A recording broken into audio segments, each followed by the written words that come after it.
안녕하세요. 메스플 수학웅덩이의 구리스입니다. 오늘은 중학교 2학년 수학 중에 닮음의 응용에 대해서 여러분들과 같이 공부하도록 하겠습니다. 이 부분은 먼저 개념에 대해서 정확하게 이해하는 게 중요해서 기본적으로 나와 있는 교과서에 나와 있는 개념에 대해서 설명을 하고, 그리고 여러분들이 노트에 다 정리를 한 다음에 다음 시간에 가서 그 부분에 관련된 문제를 풀어보도록 하겠습니다. 평행선 사이의 선분의 길이의 비, 그래서 평행선이 주어지고 선분 사이의 길이의 비가 어떻게 되는지에 대해서 나와 있는데, 이 부분 먼저 교과서를 확인해 보고 그리고 나서 노트에다 직접 풀이를 하면서 설명을 하도록 하겠습니다. 삼각형의 한 변에 평행한 직선을 그을 때 생기는 선분의 길이의 비를 알아보자. 그래서 여기 보면은 삼각형 ABC가 주어졌고요. BC와 D가 평행했을 때 이때 생기는 변 사이의 어떤 길이의 비, 그런 부분에 대해서 우리가 직접 논리적으로 설명까지 하고 어떤 성질이 있는지까지 알아보는 것이고요. 그 부분은 실제적으로 확인해 보도록 하겠습니다. 평행선 사이의 선분의 길이의 비인데요. 먼저 첫 번째는 삼각형 ABC가 있고 이때 DE와 BC가 평행하게 이렇게 잡았을 때, 그랬을 때 이 선분 사이의 길이의 비가 어떻게 적용이 되며 우리가 앞에서 배웠던 닮음을 어떻게 적용을 할 것인가죠. 그래서 이렇게 평행하게 걷더니 지금 가정상에서 DE하고 BC가 평행하기 때문에 이것으로부터 우리가 알 수 있는 것은 바로 여기에 나온 삼각형 ABC와 삼각형 ADE가 AA 닮음이 된다는 것을 알 수 있잖아요. 그래서 그림상으로 보자면은 바로 이 각과 이 각의 크기 동의각으로 같고요. 마찬가지로 이쪽 반대편도 마찬가지죠. 동의각으로 같죠. 그리고 당연히 이 삼각형 ABC와 ADE에서 각 A는 공통이기 때문에 삼각형 ABC와 ADE는 AA 닮음이 된다는 것을 알 수가 있습니다. 이유를 한번 쓰겠습니다. 쓰자면은 바로 이때 각 A는 두 삼각형에서 공통이 되고요. 첫 번째고, 두 번째 각 AED하고 각 ACB가 각의 크기가 같은데 이것은 동의각 위치에 있잖아요. 동의각 위치에 있는데 동의각이라서 같은 것이 아니라 이 동의각을 이루게 했던 DE와 BC가 평행하기 때문에 우리는 같다라는 것을 알 수가 있습니다. 그리고 닮음이게 되면 대응하는 변의 길이의 비가 일정하고 대응하는 각의 크기가 같잖아요. 그래서 이것으로부터 우리는 바로 대응하는 변인 AB 대 AD는 AC 대 AE가 성립하고요. 또 마찬가지로 이쪽에 있는 BC 대 DE가 성립한다라는 것을 알 수가 있습니다. 그래서 이러한 관계식을 어떤 닮음을 통해서 찾을 수 있다는 것이고요. 여기서 반드시 기억해야 되는 것은 아까도 얘기했지만 동의각이라서 같은 것이 아니라 동의각을 이루게 했던 두 직선이 평행하기 때문에 같다라는 것, 이 부분도 명확하게 이해하시는 게 중요하겠습니다. 다음은 AD 대 DB는 AE 대 EC도 성립하느냐. D하고 BC가 이렇게 평행하고, 또 하나 우리가 보조선을 긋는데 이번에는 E를 지나면서 DB와 평행하게 이렇게 긋겠습니다. 그럼 이때 이 두 변은 평행하고요. BC와 만난 점을 F라고 하겠습니다. 그럼 먼저 그림상에서 적용을 해보자면은 이 각과 이 각은 동의각 위치에 있으니까 각의 크기가 같잖아요. 그리고 마찬가지로 이 각과 이 각도 동의각 위치에 있으니까 각의 크기가 같죠. 그래서 이것으로부터 우리는 위에 있는 삼각형과 이쪽에 있는 밑에 있는 이 삼각형이 서로 닮음이 된다는 것을 알 수가 있습니다. 그래서 삼각형 ADE하고 이쪽에 있는 삼각형 EFC가 AA 닮음이 되고, 닮음인 것은 여러분들이 그냥 위에서 그림으로 나타냈으니까 참고해서 보시면 될 것 같습니다. 이것으로부터 우리가 알 수 있는 것은 대응하는 변의 길이의 비가 일정하니까 바로 AD 대 EF는 이쪽에 있는 AE 대 EC가 성립한다는 것을 알 수 있습니다. 그런데 이 사각형이 평행사변형이 된다는 것을 알 수 있죠. 그리고 평행사변형이면 두 쌍의 대변의 길이가 각각 같다. 그렇기 때문에 바로 이쪽에 있는 EF의 길이와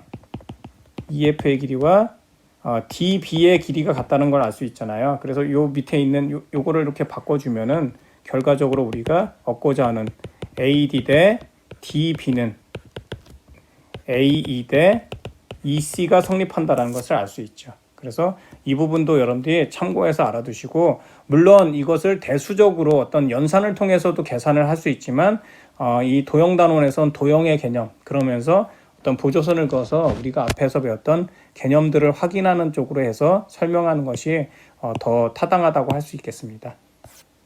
다음 보시면요, 삼각형 ABC가 있고, 이때 D2를 이렇게 D와 E는 AB와 AC 위에 있는 점이에요. 이렇게 했더니 어떤 것이 성립하냐면은 AD 대 AB는 AE 대 AC가 성립했어요. 그랬을 때 정말로 이렇게 성립하게 되면은 이때 생기는 두 변 BB와 BC가 평행하느냐, 이 부분에 대해서 우리가 논리적으로 또 설명이 필요한 것이죠. 그래서 이 부분도 직접 노트에다가 그림을 그려가면서 설명하도록 하겠습니다. 삼각형 ABC가 있고요. AB 위에 D가 있고 AC 위에 E가 있습니다. 그런 다음에 AB 대 AD는 AC 대 AE가 성립할 때 DE와 BC가 평행하느냐, 이 부분에 있어서 논리적으로 설명을 할 것이거든요. 여기서 보자면 일단은 두 삼각형 ABC하고 삼각형 ADE가 닮음이 되는데, 이번에 무슨 닮음이 되냐면 SAS 닮음이 되죠. 닮음 조건은 세 가지가 있죠. SSS 닮음, SAS 닮음, AA 닮음이 있는데, 그러면은 이유에 대해서 한번 보겠습니다. 첫 번째, 먼저 가정에서 AB 대 AD는 AC 대 AE가 성립한다고 했죠. 그래서 가정에서 성립하고, 두 삼각형에서 끼인 각인 각 A가 끼인 각이면서 공통이 되니까 당연히 각의 크기가 같죠. 그래서 1, 2에 의해서 우리는 SAS 닮음이 된다는 것을 알 수가 있고요.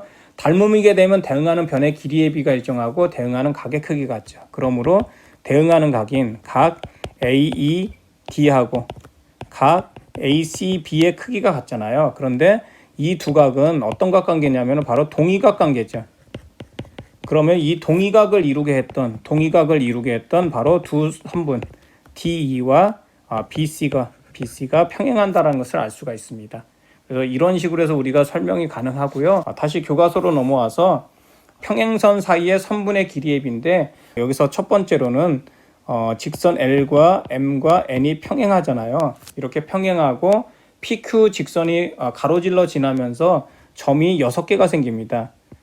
이 점을 A, B, C, D, E, F라고 이렇게 하고, 그랬을 때 이제 여기서 선분 사이의 어떤 길이의 비, 길이를 주겠습니다. 이 길이가 A고 B고 C고 D라고 하면은 이때 우리는 A 대 B는 C 대 D가 성립한다라는 것이에요. 그래서 이것에 대해서 어떤 식으로 우리가 증명을 하냐면은, 여기에 나와 있는 것처럼 가로질러 지나면은 이쪽에 Q와 평행하게 하나의 직선을 긋는 거죠. 직선을 그어서, 그러면은 이때 직선을 긋게 되면은 이쪽에 나오는 사각형, 평행하게 긋기 때문에 이 사각형은 평행사변형이 되는 것이죠. 평행사변형이 되고, 그리고 우리가 앞에서 닮음 배웠던 이 삼각형에서 앞에서 배웠던 닮음을 응용해서 우리가 적용을 할 수가 있잖아요. 여기를 A-라고 하고 B-라고 하겠습니다. 그러면 A 대 B는 A- 대 B-가 되잖아요. 왜냐하면은 바로 삼각형 ABG하고 삼각형 ACH가 닮음이기 때문에 이 B가 성립한다라고 방금 전에 설명을 했었잖아요. 이것으로부터 A 대 B는 A- 대 B-가 되고, 노란색의 사각형이 전부 다 평행사변형이 되기 때문에 평행사변형 성질에 의해서 두 쌍의 대변의 길이가 각각 같으니까 A-는 C가 되고 B-는 D의 길이와 같은 것이죠. 그러므로 최종적으로 우리가 구하고자 하는 A 대 B는 바로 C 대 D가 성립한다라는 것을 알 수가 있습니다. 그래서 이거는 순서만 어떤 비례식이기 때문에 이 부분을 뭐 바꿔도 상관없어요. 그러니까 이 안쪽에 있는 걸 바꿔도 상관없잖아요. 그래서 A 대 C는 B 대 D다, 이렇게 순서만 맞게 어떤 비례식으로 나타내면은 이러한 식들이 항상 일정하다는 것을 알 수가 있습니다. 다음은 설명학인데요. 이 부분 굉장히 중요하기 때문에 설명을 하고 나머지 문제는 여러분들이 풀고 다음 시간에 문제에 대해서 집중적으로 같이 다뤄보도록 하겠습니다. 오른쪽 그림과 같이 세 직선 LMN과 두 직선 PQ가 만날 때 생기는 선분의 길이를 각각 ABC라고 할 때 이때 A 대 B는 C 대 D라고 해도 세 직선 LMN이 항상 평행하는 것은 아니다. 이 부분 중요하죠. 우리가 항상 평행하는 것은 아니다. 앞에서 명제도 간단하게 설명했잖아요. 가정과 결론이 있는데 가정이면 결론이다. 그것을 바꿔서 결론이면 가정이라고 하는 것을 역이라고 하는데 역은 항상 어떤 명제가 참이라고 해서 그것에 대한 역이 항상 참이 되진 않아요. 그래서 이 부분도 우리 보자면은 엘레멘이 반드시 평행하는 것은 아니다. 처음에 이것이 주어졌을 때 왜 그런가 이렇게 생각이 드는데 하나의 예시만 들어주면 돼요. 우리가 일반적으로 참이 되려면은 100% 참이 돼야 되지만 거짓이 되면은 1%만 거짓이라도 거짓이거든요. 그래서 아니다라고 했고 그러면 이런 부분에 예를 들어주면 되는 것이죠. 예를 하나 찾아서 보여주면은 바로 이 부분은 해결되는 것이라고 볼 수 있습니다. 그래서 뭐 이렇게 한번 해보겠습니다. L이 있고 M이 있고 이렇게 N이 있는데 이렇게 PQ가 가로질러 지나는데 이때 길이를 이렇게 줘보겠습니다. 여기가 4대 2가 되게 우리가 그릴 수가 있잖아요. 그리고 여기를 8대 4가 되게 이렇게 그릴 수가 있습니다. 그러면은 여기 보면 4대 2는 8대 4니까 우리가 2대 1이 성립하잖아요. 양쪽 다. 그런데 길이를 이렇게 그리게 되면은 퍼져나가는 거잖아요. 그러니까 당연히 이때 L과 M과 N은 우리가 평행하다라고 말할 수 없는 것이죠. 이렇게 하나의 예시만 들어도 상관없습니다. 그래서 거짓이면은 우리가 일반적으로 거짓에 대해서는 논리적으로 설명한다고 하지 않고요. 반례를 든다라고 합니다. 안 되는 이유를 하나만 이렇게 들어서 예시를 설명해 주면 얘는 항상 거짓이 된다라고 말할 수 있습니다. 지금까지 메스플 수학 웅덩이의 구리스였습니다.